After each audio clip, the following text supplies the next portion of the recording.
if I switched from a brand that I liked to a brand that was not good, like for example, Marlboro or Camel's, not like any brand is good, follow me here. Switching from a brand that's your regular brand to a brand that's not your regular brand, immediately the dopamine high, when you think about going to reach for that cigarette, is gonna be half. So if you're trying to quit vaping, stop buying delicious flavors. Buy a flavor that tastes like shit, and your dopamine receptors are immediately gonna drop before you even reach for that thing, because the dopamine's not gonna be there because you're not gonna get the same high.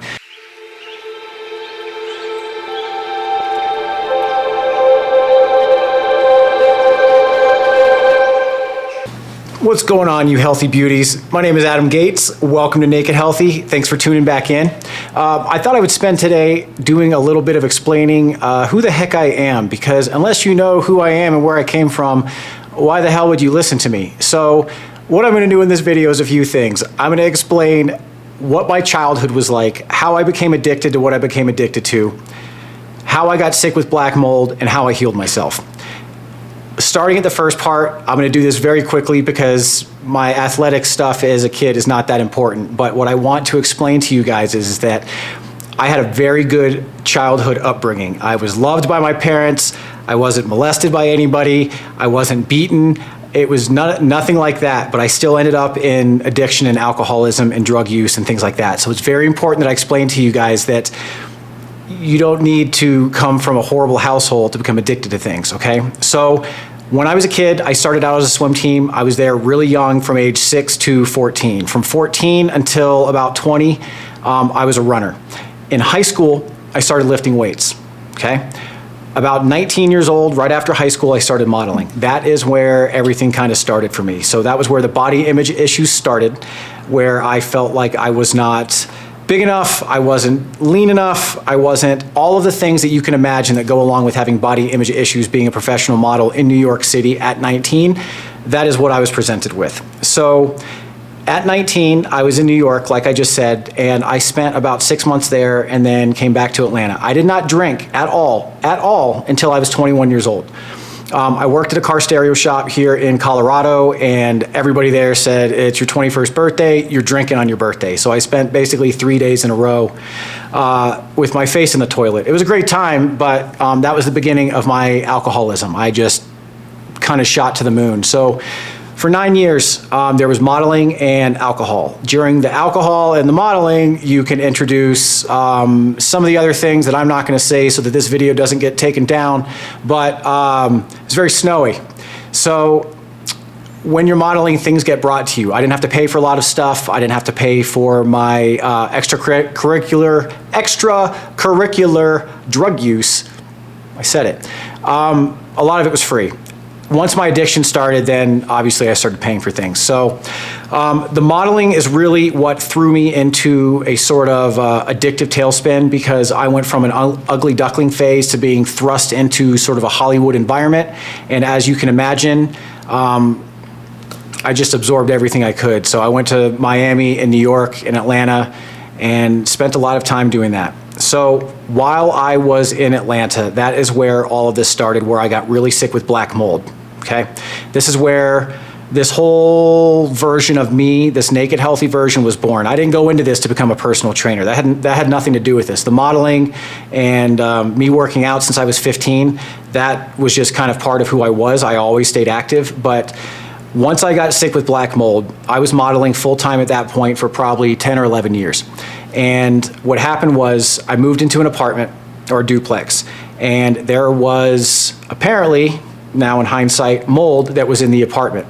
So I was not on the lease. I moved in with somebody, and here is what happened within the time span, because I want this to be very clear, because a lot of you are experiencing black mold symptoms or mold in your house and you have no idea what's going on. So here's what happened. Step 1, my nose started running all the time. Okay. Step 2, I started eating more sugar.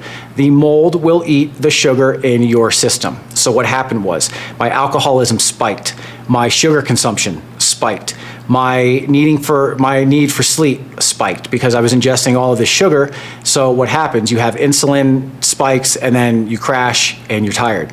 So after about 2 months, I started noticing my hair thinning. That was a big deal.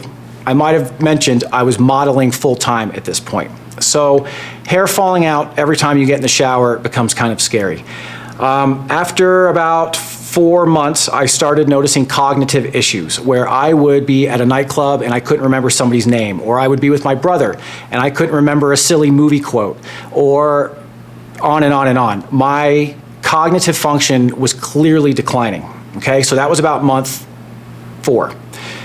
Month 6, I went home to New York where my dad lives and my whole dad's side of his family lives, and when they saw me, they all collectively gasped and asked what the hell was wrong with me, what was going on, why had I lost so much weight.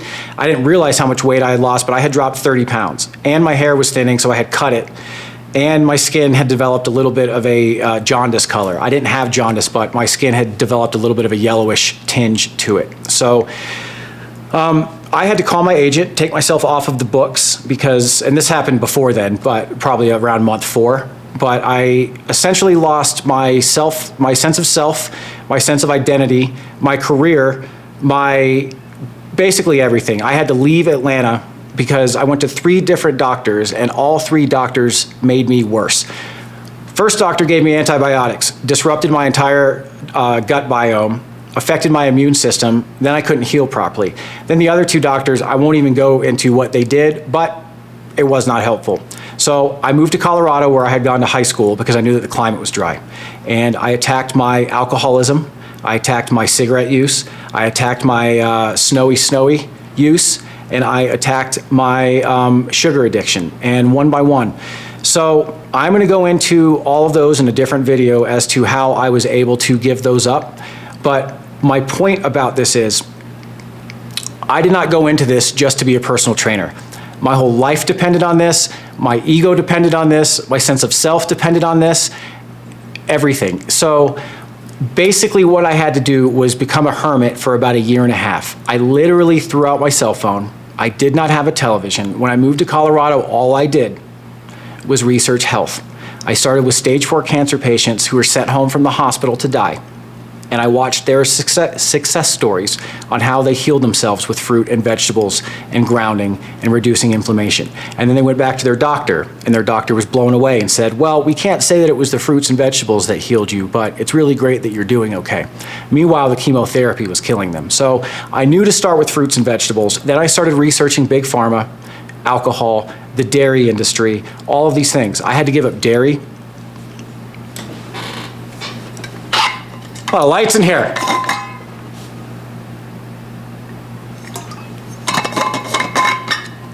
All right. Alcohol was first. That was my big vice because I was smoking more cigarettes and doing more of the other stuff when I was inebriated. Alcohol shuts down your hippocampus. Your hippocampus is essentially the part of your brain, and your prefrontal cortex that is attached to goal setting, long-term memory, things like that. So, or future thinking. So when you want to have a couple drinks, you're gonna say things that you wouldn't ordinarily say, or sleep with someone you wouldn't ordinarily sleep with, or drive a car when you wouldn't ordinarily drive a car because you're too inebriated. It's going to, or eat fast food, any of those things. It's gonna make you do things you wouldn't ordinarily do. I'm sure you can think of 1,000 examples of that, okay? So I needed to get rid of the alcohol from my system. I went to 4 AA meetings. That was not the route for me. I appreciate AA for what it is, and no disrespect to anybody that goes to AA whatsoever. More power to you, that's wonderful. I decided that this is something that I wanted to do on my own. I pretty much dove into painting because I realized that I needed to fill my time. I was drinking at night, whether I was alone or I was out. I was drinking 6 nights a week on a regular basis. I was drinking either wine or vodka. So what I did was I told myself, when you were quitting, you can have vodka, you can leave it on the counter, and it's gonna be dry, and that's it.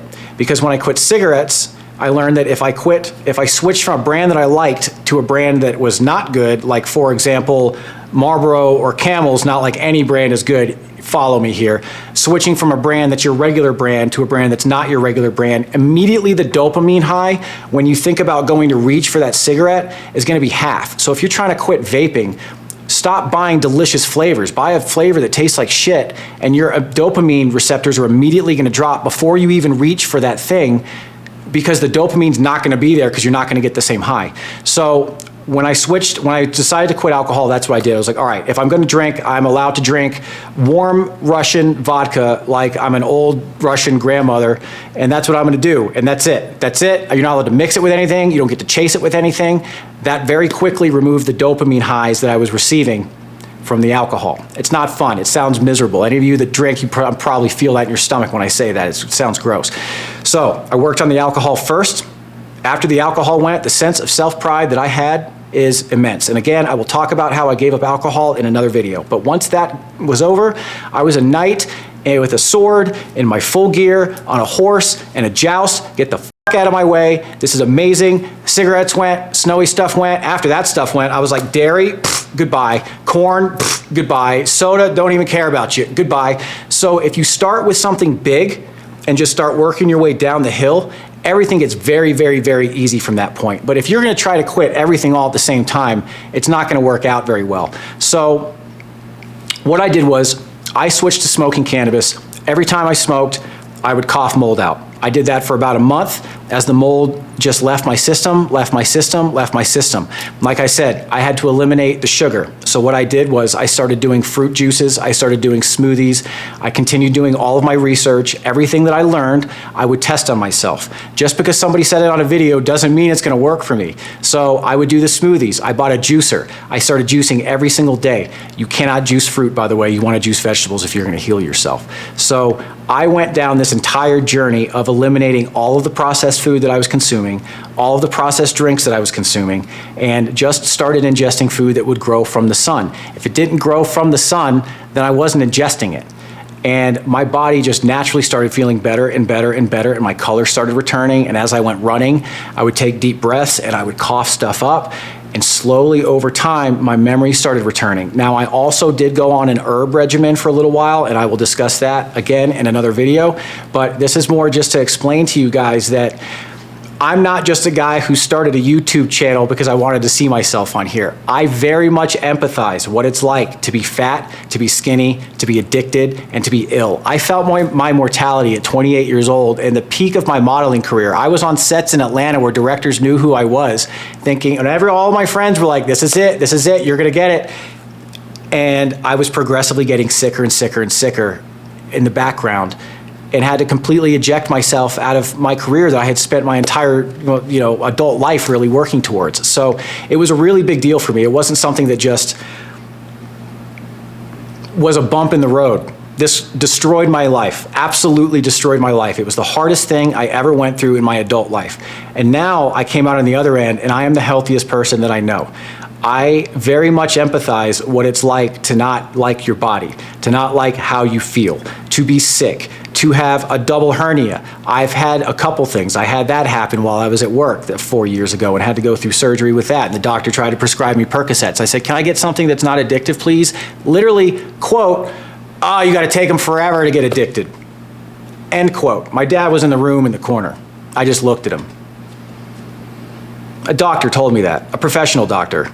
Not a fake doctor in a van. Here in Boulder, one with wonderful reviews, told me that I had to take opioids forever to get addicted. So trust your doctors all you want, but I know better than that. And I healed with CBD and some other things. So guys, I very much know what it feels like to not enjoy who you are in many, many, many forms. My entire addictive career, I was embarrassed with who I was on the inside. I lived with guilt, I lived with shame. I was embarrassed with the things that I said. I was embarrassed with things that I did.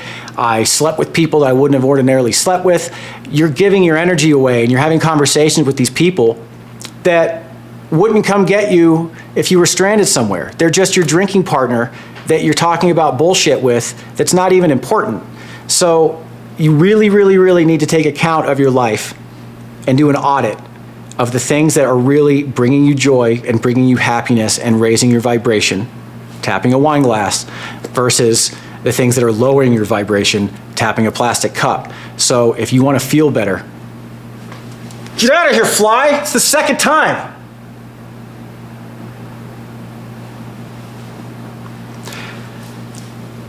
I leave my doors open a lot for my cat, so they're a buzzing. Anyways, guys, so I'm gonna go ahead and wrap it up here, but I would really, really like your attention on this channel so that I can help enhance your life, because I do know what it feels like to be, like I said, all of the things: skinny, fat, addicted, lost, depressed. I've been suicidal, not just a little depressed, actually suicidal. We'll talk about that in another video and how I got through that as well. So that's the whole point of all this channel, is that I want to take all of the hardships that I've been through and share them with you on how I have become the healthiest person I know and how I'm successful. I'm 42 years old. I barely have wrinkles. My skin glows. I feel great. I hop, skip, and a jump up these stairs right here. You know, when I was drinking all the time and doing drugs and things like that, my knees used to pop when I would sit on the couch. Things would hurt. I'm like, is this what happens when you age? Is this normal? And no, it's not. You should not fall apart like that. You should die in your bed at 120 in your sleep is what should happen. You should not get cancer. You should not have inflammation throughout your body. All of the things that I mentioned earlier that you need to give up that lower your vibration, they all cause cancer. So, excuse me.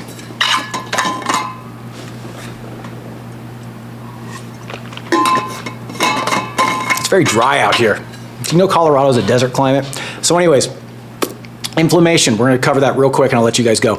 Inflammation, there's 200 symptoms that stem from inflammation. So if you are drinking too much, telling yourself you hate yourself, eating meats that are too high in sodium nitrates, and doing a few of the other like special little concoctions here throughout your life, that algorithm is what causes cancer. If you're adding up all of these things that are unhealthy, you can only do it so long before you stand on the boat too long and you tip the canoe over to its side, you know what I mean?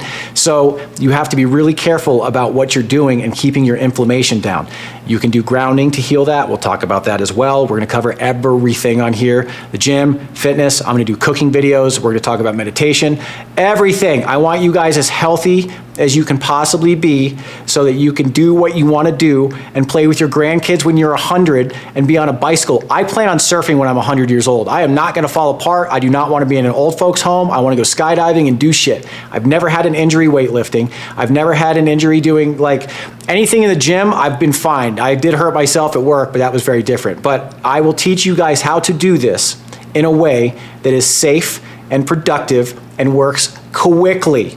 Okay? This shit should not take you 6 months. If you're doing this properly, you notice it quick. Your gut bacteria, you got 100 trillion of those little guys in your digestive system, 24 hours, that's all it takes to start shifting them. So if you start removing things and start implementing other things, you tilt that seesaw really damn quickly, all right? So please subscribe.